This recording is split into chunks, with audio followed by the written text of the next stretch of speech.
कर दिया मैंने चुड़ैल को आजाद।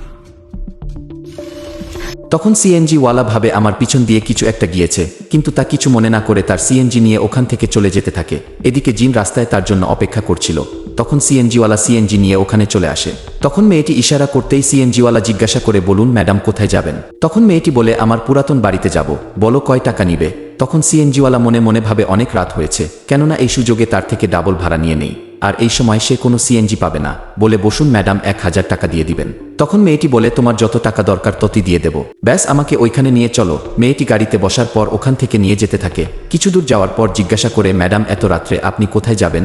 তখন মেয়েটি বলে, আমার একটি কাজ বাকি ছিল তাই করতে এসেছিলাম। এরপর ড্রাইভার গাড়ির গ্লাসের দিকে তাকাতেই মেয়েটির ছবি দেখতে পায় না। এরপর ড্রাইভার ভয় পেয়ে গাড়ি থামিয়ে ফেলে আর মেয়েটিকে বলে, ম্যাডাম আপনি এখানেই নেমে যান, আমি আগে যেতে পারবো না।